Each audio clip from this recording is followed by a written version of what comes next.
Bismillahirrahmanirrahim, Assalamu alaikum, and welcome to the Harborn Islamic Study Circle HISC Seerah session 190. And Ramadan Mubarak for those who are listening contemporaneously. The last session we did a few collected incidents that happened after Hunayn and Taif and before the Battle of Tabuk. Those are including the fact that the Prophet ﷺ married to a noble lady, who then on the evening of the wedding night, she says that she seeks Allah's refuge, and then the Prophet ﷺ then annuls the marriage, divorces her. So we talked about that. We also talked about the death of Zainab, Binti Muhammad, and this was from her ongoing injuries resultant from her miscarriage and internal bleeding that she had when she did the Hijra some 8 years prior to that, or not 8 years, but a lot, some years, 6 years prior to that. So the death of Zainab. We also recapped the death of Ruqayya Binti Muhammad, the first of the daughters of the Prophet ﷺ to pass away. We also mentioned that Ibrahim was born as well, and then some other incidents where, for example, the Prophet ﷺ would send out little armies to consolidate the surrounding tribes, and sending out sort of leaders, state-appointed zakah collectors, which becomes important when the Prophet ﷺ passes away, because some of the tribes then said they don't want to pay zakat anymore. And then the Prophet ﷺ said to Tufail ibn Amr to Yemen to destroy their idol and their sort of little temple that they built that they called the alternative Kaaba. Then Uyayna bin Hisan was sent to Bani Tamim, because Bani Tamim was refusing to pay jizya, and they were getting some of the other tribes on board and to encourage them not to pay jizya as well. And so Bani Tamim were defeated, and then there were some prisoners of war taken, and then a senior delegation came from Bani Tamim asking first of all, they had this discussion with the Prophet in the mosque, and a sort of an oratory and poetry face-off where Bani Tamim would say something, and then the Prophet or his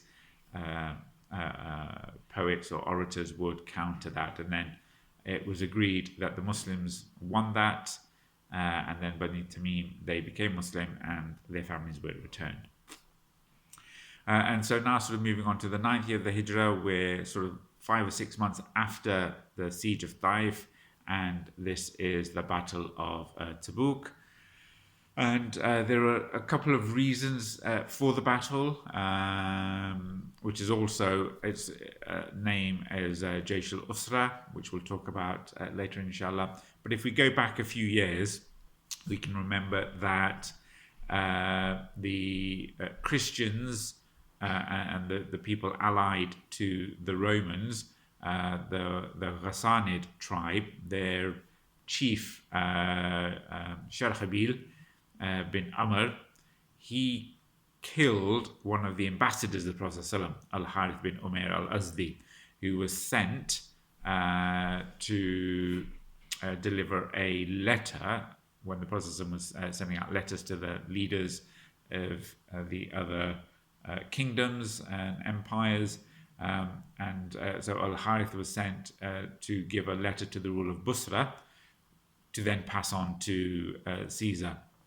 And then he was intercepted and he was tortured and killed. And again, as a result of that, the Prophet ﷺ then dispatched Zayd bin Haritha as the leader of the army for the Battle of Mu'tah.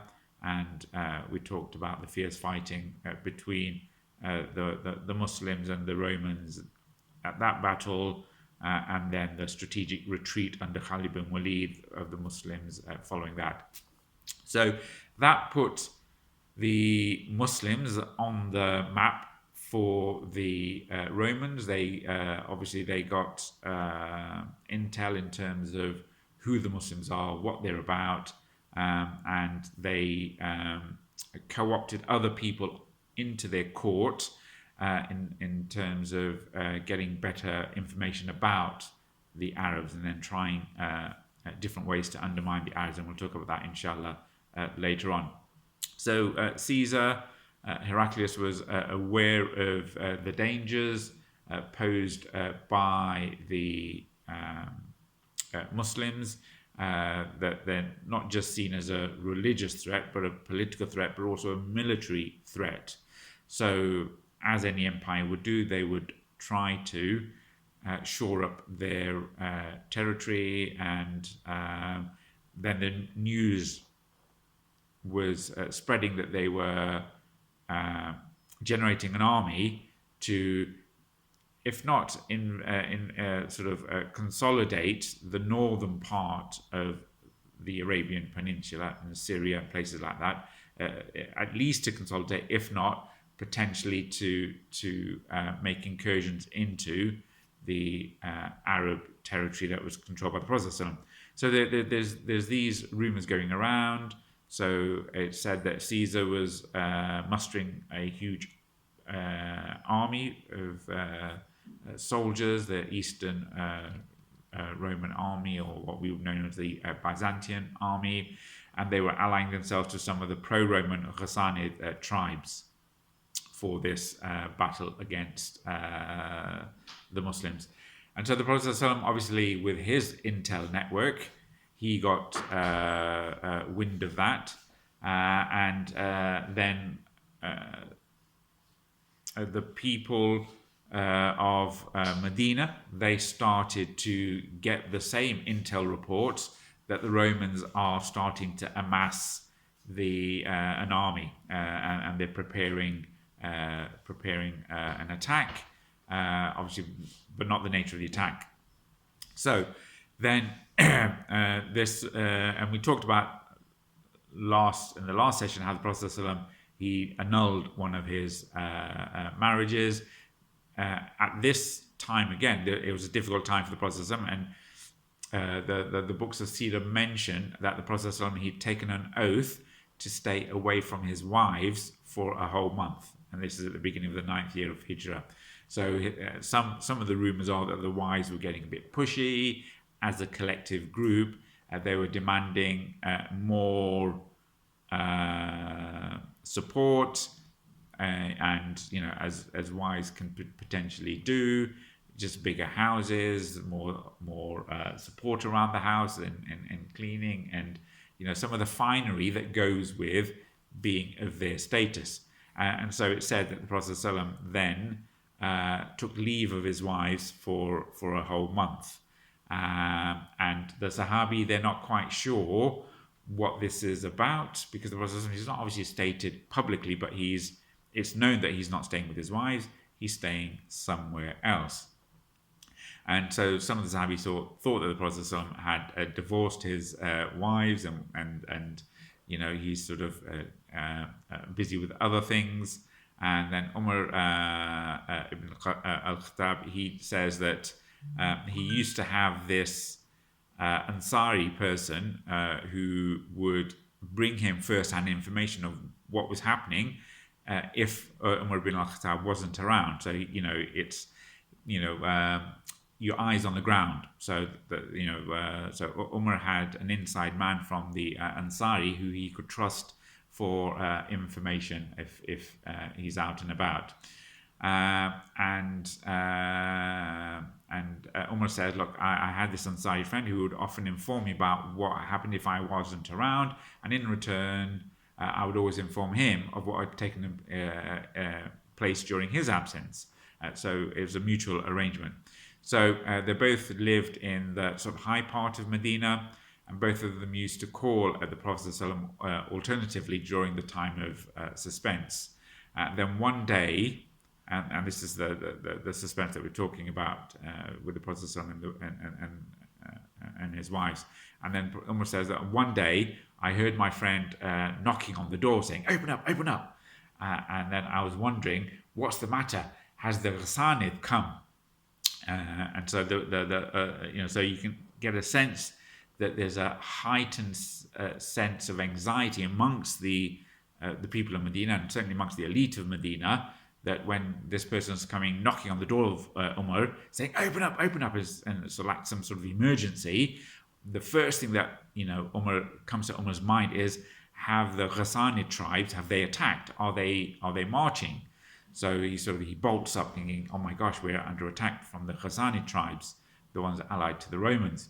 And the Ansari says, no, it's far more serious than that. The Prophet ﷺ has deserted his wives. And in another version it says the Prophet ﷺ has divorced his wives. So you can get a sense that there is this underlying anxiety amongst the people that war is potentially imminent.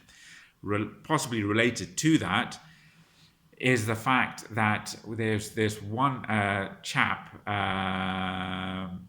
who we've talked briefly about, Abu Amr al-Rahib. He was best friend, or one of the close friends of Abdullah ibn Ubayy al-Salul. Now these are two leaders of the hypocrites. So Abdullah ibn Ubayy, we know about, he's the one who at the Battle of Uhud, he marched out with his people, and then as they're marching out, he told the army to turn around and go back. And so the Muslim army was, lost a quarter of its bulk, and he designed that ploy to demoralize the Muslims and to break off a larger chunk of the Muslims prior to Uhud. And again, this was part of the scheming behind Uhud.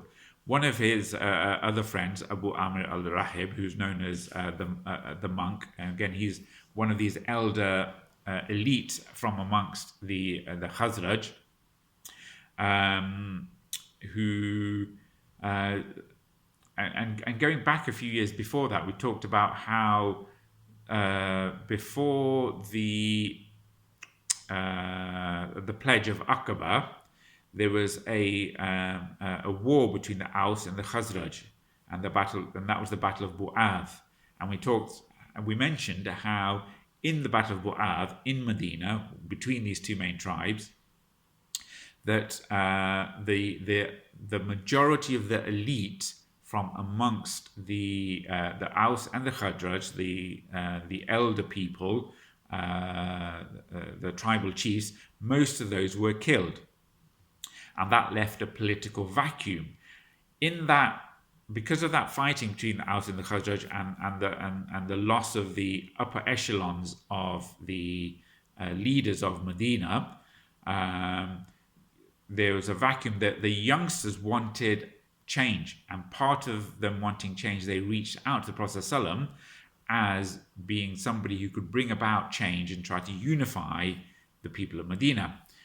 But there were obviously some of the old guard, including Abdullah ibn Ubayy al-Salul and Abu Amr al-Rahib, who were part of the elite, who thought it was their, because everyone else has died, all the other elders have died, it's their God-given right to then be the chiefs. And we talked about how when the Prophet ﷺ entered into Medina, it was said that Abdullah ibn Ubayy, one of the famous sayings was that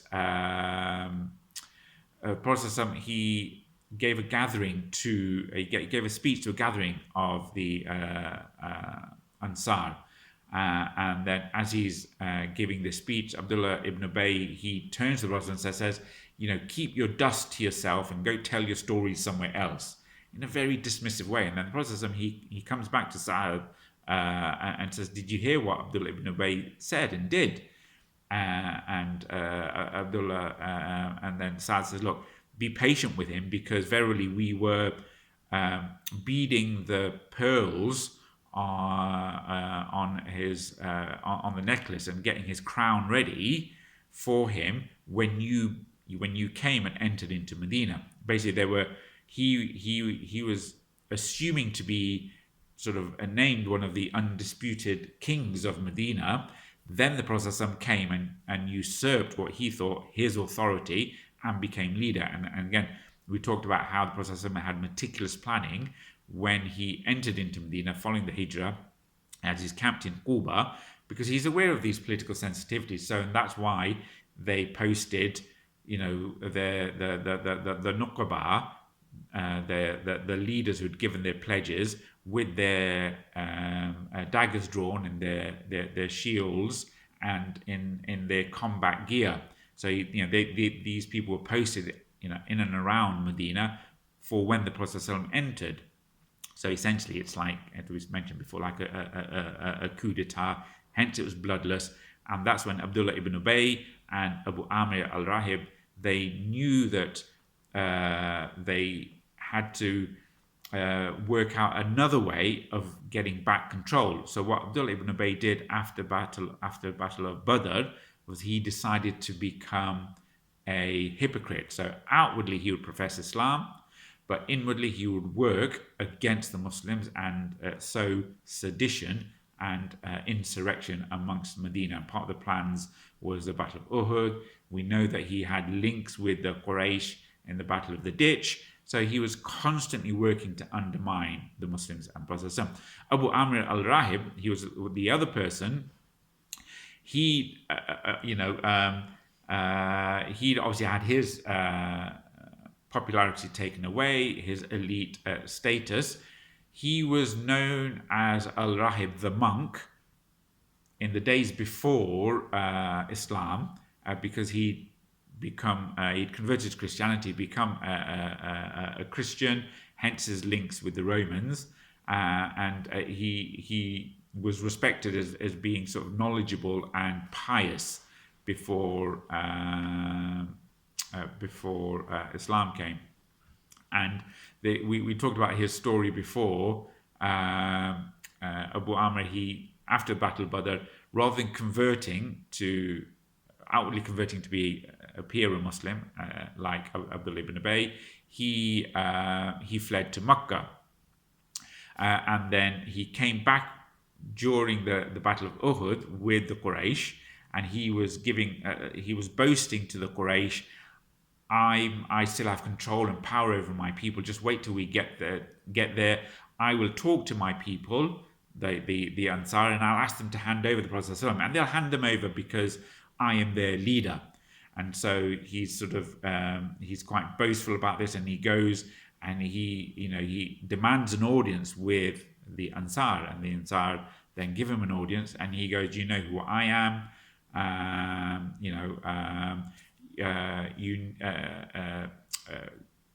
you need to hand over the Prophet ﷺ to us so we can deal with him, and this is his challenge to his own people. And then the people in the battle of Uhud, they turn around and say, you are Abu Amir al-Kafir. You're not Abu Amir al-Rahib. You are Abu Amir al-Kafir. And who do you think you are? We're not going to listen to you, etc., etc. And this sort of blew Abu Amir's mind, because he'd never expected this sort of what he would see as insolence towards him. And then he goes back to the Quraysh and said, oh, these guys, I don't know what's happened to them, they're bewitched, I don't know what to do. So then after that, he left, as he's a Christian, he left to go to Rome, or to the Eastern Roman Empire. And because he's of noble background, he's part of the elite, he gets to sort of mingle in the upper echelons of the circles of Caesar, and so he gets taken into the court around Caesar, and then he uses that position to convince Caesar to launch an attack on the Muslims so he can get back Medina. and this is all part of the plan. So then he writes, Abu Amir, he writes to his friend Abdullah ibn Ubayy, the leader of the hypocrites, to say, can you make a base for me inside Medina so that I've got access to the people and that I can essentially start a revolt? So he thinks he's still got people loyal to him, and then he wants to sow sedition and revolt amongst the people. He wants to plan his own, January the 6th march on Medina.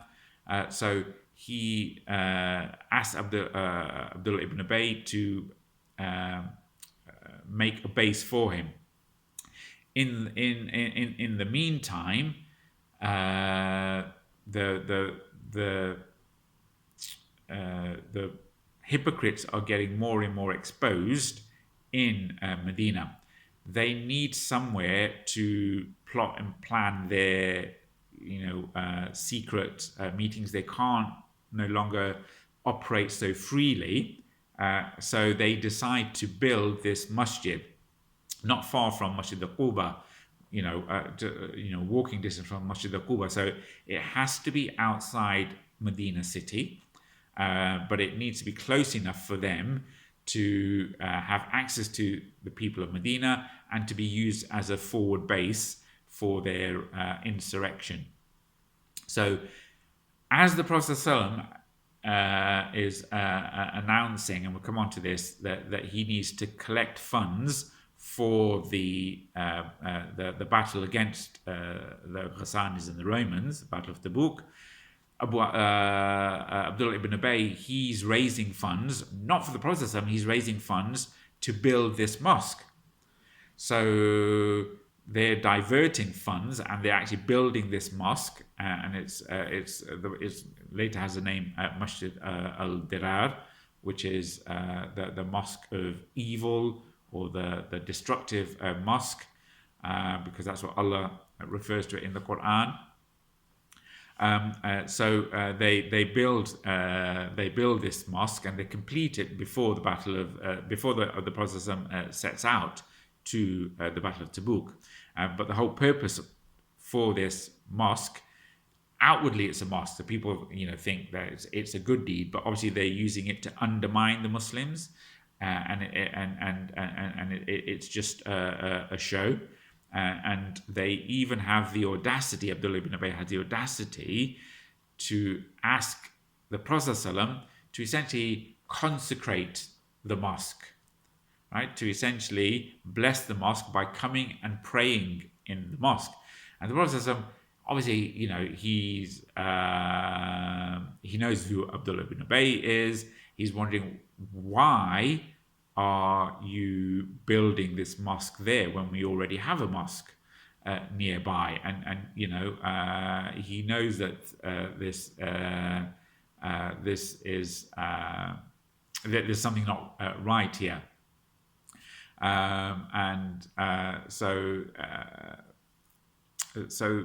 Abdullah ibn Ubayy says, look, we just needed somewhere to glorify yourselves and Allah, so we built this mosque. Can you bless it? And the Prophet said, well, not quite now. We're about to set off to Tabuk. I'll do it on the way back, inshallah, is what he says. And the Prophet then he doesn't oblige himself to go. He says, look, we're busy, we're getting ready for war, we're getting ready for battle. I'll do it when I come back, inshallah. And it said that the masjid was completed in about a month before, or within a month of starting and completing, and it was before the Prophet set off for Tabuk.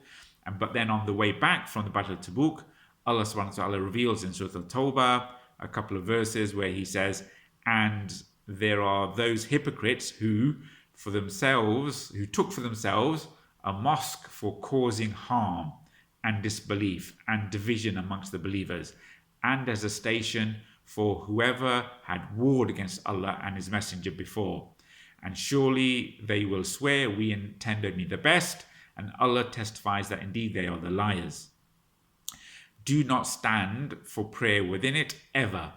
It is a mosque founded on righteousness from the first day is far more worthy for you to stand in. Within it are men who love to purify themselves, and Allah loves those who purify themselves. So Allah subhanahu wa ta'ala, He refers to this mosque that the hypocrites are building as a masjid of pain and suffering, of harm and disbelief, and is there to divide the Muslims, and to be used as a secret place of ambush and sedition against the Muslims. And the reference there as for someone who has already waged war against Allah and His Messenger, and that's seen as a reference to this Abu Amir who's working with the Romans against the Prophet ﷺ.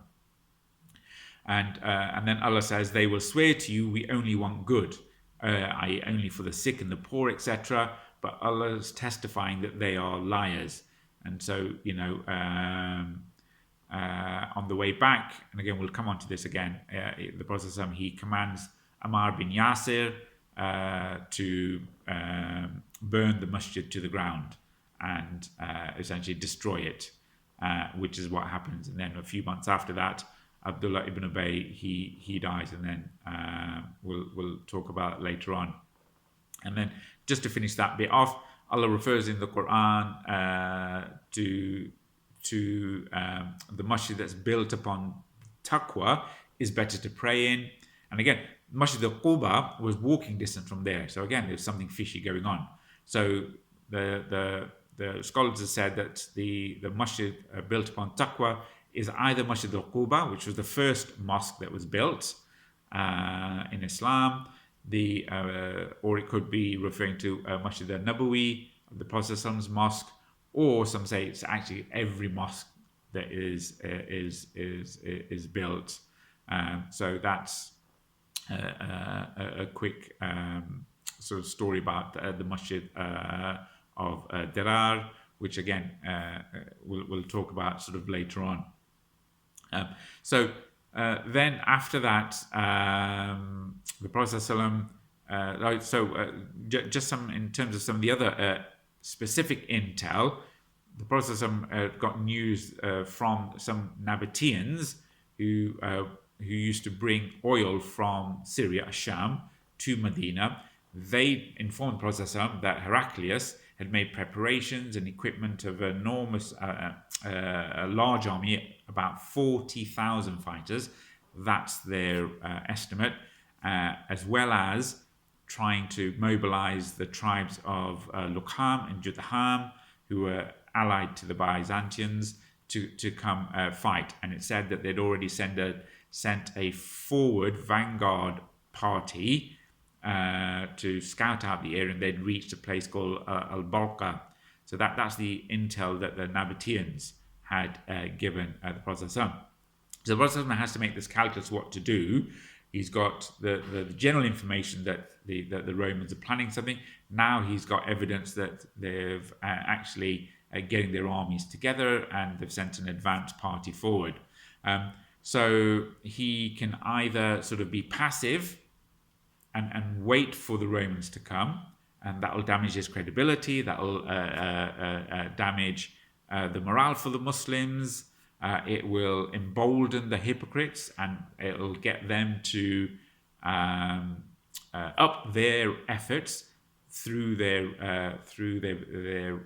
forward operating base now in terms of this Masjid al-Dirar. So the Prophet decides to go on the offensive and mobilize an army and take the fight to the Romans. So he announces that they're going to fight the Romans, and that they're going to march towards Syria. And previously, with all the other battles that the Prophet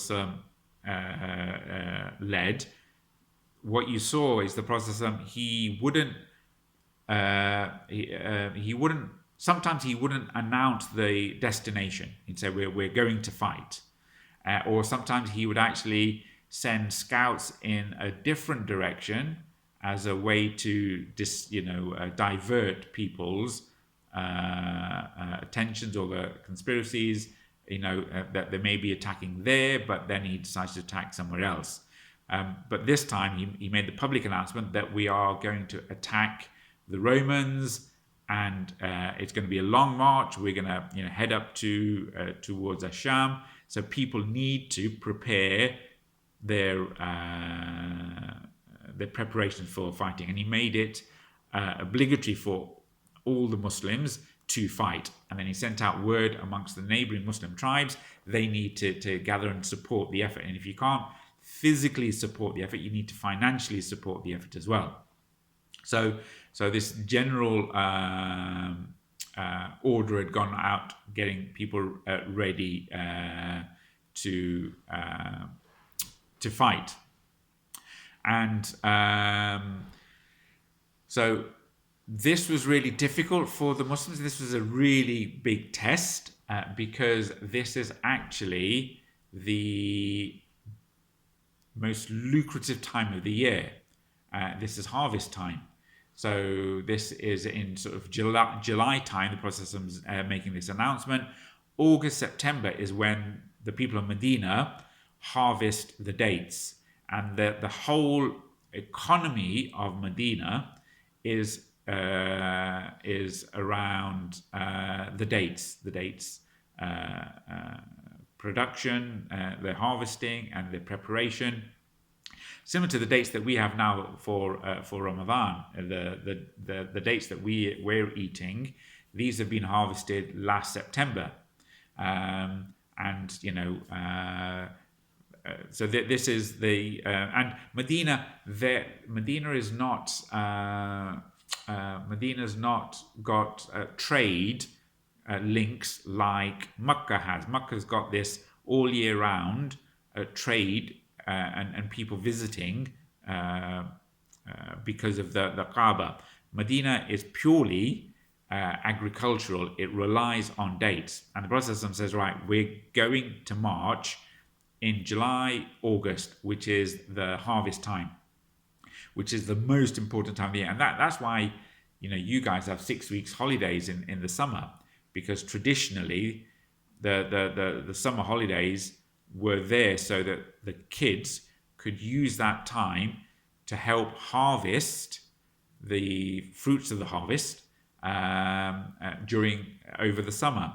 And so that's why that explains that 6 weeks holidays for kids here in the UK is so that they can do the harvesting of all the crops. And it's the same in those days. And again, we need to bear in mind that the people of Medina, this was their annual income. This is how they got their money. They didn't have regular jobs per se. Everything revolved economically around the harvest. And if the Prophet is saying it's harvest time, but you need to leave the harvest and we need to march for war. So all the men are going. So who's going to do the harvesting? Who's going to get all the dates and all the stuff around the harvest? So this makes it really, really difficult. And that's one of the reasons why these two reasons, that it's the height of summer, it's going to fight the Romans, and it's going a long way. This is one of the reasons why the other name of the Battle of Tabuk, or Ghazwa Tabuk, because the Prophet, because he's leading the army, it's called al-Ghazwa. The other name, and the name that the Sahabi used to give the Battle of Tabuk, is not Ghazwa Tabuk. They used to call it Jaysh al-Usrah, the army of great difficulty, because there wasn't actually any formal fighting against the Romans. There were some other skirmishes. They did take some ghanima, but there wasn't any formal fighting against the Romans. So it's not a battle per se, but the Muslims know this as the Jaysh al-Usrah, the army of great difficulty. So some of the points are, it's the largest army that the Muslims have ever gathered, 20,000 plus. Okay, so they had 10,000 for the conquest of Makkah, and then for Hunayn you added in the extra 2,000 from Makkah. So for the Battle of Hunayn you had 12,000. Here you've got about 20,000 marching to Tabuk. And again, because you've got 20,000 people, you've got a lot of resources and logistics to support those 20,000 in food, water, and it's a long journey, and it's in the middle of summer. It's in July, the hottest time of the year, and so you've got to prepare for marching 20,000, army with all their gear, maybe 1,000 miles there and back. And this is the furthest the Prophet ever travelled with an army. It's the furthest that, potentially apart from some of his business trips, the Prophet has ever been away from Medina. And it's going to take at least 3 or 4 weeks to get there. And it's the harvest season. And so for all of these reasons, it's known as the army of difficulty, and there's lots of, and we'll talk about these in more detail about some of the stories of the army, but the army, despite all their planning, despite the fundraising, which we'll talk about inshallah next week, the army ran out of provisions, they ran out of food and rations, and they even ran out of water. And it's said that they ran out of food, so much so that 2 people were rationed 1 date per day. So you had 1 date that 2 people had to share a day, and that's how how less provisions they had towards the end. And then it's said, and this is Qatada, who's talking about this, one of the students of Ibn Abbas, he says, and then they would split that date amongst themselves, and then they would take the seed, the pit of the date, and they would suck on it one after the other to get some taste. So all you have, if you think we've got it bad in terms of some of the the provision, the 20,000 in the army, they get 1 date between 2 people per day. So they split the date, and then they're even alternating sucking on the date pit, just so that they've got a sense that taste or something. And then it said that Qatada said that Allah accepted their repentance and allowed them to come home. So Allah saved them. And we talked about how, we didn't talk about it, but basically there's another story about Umar ibn al-Khattab. He says that we left with the Prophet for Tabuk. He was actually asked by one of the other Sahabi or Tabi'een, why is it called the army of difficulty, Jaysh al-Usrah? And then Umar ibn al-Khattab says, we left with the Prophet for Tabuk, and it was extremely hot weather. And then we reached a place where we felt so thirsty, we felt as if our throats would collapse, as in basically we're about to die. And then the people went out searching for water, but they came back even more thirsty. Right? So you can just get a sense of how desperate the people in the army are. And then Umar says, some of the people even sacrificed their camels in order to squeeze the water out of the sack of the camel. Right? So sacrificing your camel is a big deal, because that means you're going to have to carry all your own provisions. But that they're so desperate and thirsty, they're sacrificing their camels so that the water in the hump, that they can sort of squeeze that out to try and drink that. And obviously that's not stored as liquid water. That's sort of stored amongst the tissue in the hump. And so, this is desperate times call for really desperate measures. And so Umar then, he says, people sacrificing their camels, until finally Abu Bakr, he pleaded with the Prophet ﷺ and says, Ya Rasulullah, can you not see the condition of the people? Make dua for us. The Prophet ﷺ, obviously he knows what's happening, but he, when he's, encouraged by the Prophet ﷺ, by Abu Bakr Siddiq, then the Prophet ﷺ says, okay, if you wish. And then almost he narrates the Prophet ﷺ, he raised his hands and he's making dua, and he's continuing to making dua, and he kept his hands raised until the sky began to pour with rain. So, the Prophet ﷺ, he did as much preparation as he could, but he knows that if he makes dua to Allah, Allah will listen to his dua, but he's not relying on his dua. He's relying on the people to get through this and to build up their taqwa and their tawakkul Allah. But even when they're at their end of their tether, Abu Bakr then says, look, you have the ability to sort out our problems. Can you do something about it? So then the Prophet he makes dua as the army's on the verge of death, essentially. But this just shows the mentality of the Prophet where he's not relying on the fact that he has the ability through Allah's permission to do these miracles. He's not relying on that as a way to sort things out. He wants us to be in that position where we do the utmost that we can in all our situations to get on and make the best preparation and do what we can, and not just turn to Allah straight away. So and Allah also refers to this this whole period in the Qur'an, in Surah Al-Tawbah, which we'll do later on inshallah, that Allah has accepted the repentance of the Prophet ﷺ, the Muhajirun, the Ansar, and those who followed him at the time of difficulty, at the time of Usrah, at the time of difficulty, right? And that's how Allah refers to the Battle of Tabuk as the time of difficulty. So again, the Battle of Tabuk is known as Ghazwa Tabuk or Jaysh al-Usrah, the army of great difficulty.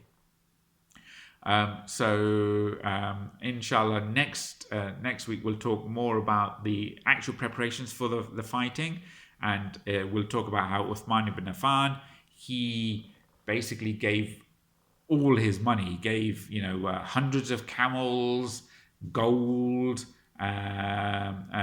to fund the expedition. We'll talk about Abdurrahman ibn Auf, Abu Bakr, Umar, how much of their wealth they gave, and there's lots of other, Al-Abbas, Talha, Sa'ad ibn Ubadah, Muhammad ibn Maslama, Asim bin Adi. They're all giving to fund the expedition because it's a really expensive thing. Even the women are giving. They're giving their perfumes, their armlets, their anklets, their earrings to fund the war. And so there was stories of even one person working all night in order to earn a handful of dates, and with those dates he gives half to the Prophet, he gives half to his family, and then he gets mocked by some of the munafiqeen, who basically says, what is half a handful of dates going to do? You're in more need of that charity than the army. And Allah refers to those people who mocking the efforts of these sincere people, where Allah says in the Qur'an, in translation, those who defame such of the believers who give charity in Allah's cause voluntarily, and those who could not find to give charity except what is available to them, so they mock them. And again, so we'll talk about the fundraising next week inshallah, and contrast that with how the hypocrites didn't even raise any funds. In fact, we talked about how the hypocrites diverted their funds to build the masjid inshallah, and then we'll start with some of the stories of the Muslims leaving and some of the latecomers as well, inshallah. So we'll finish there, inshallah. So do remember us in your du'as. Do make dua for the ummah, and hoping we can get the most out of this second, the middle third of the month of Ramadan, inshallah. So jazakallah khair. Bismillah. والعصر إن الإنسان لفي خسر إلا الذين آمنوا وعملوا الصالحات وتواصوا بالحق وتواصوا بالصبر. جزاك الله خير. السلام عليكم.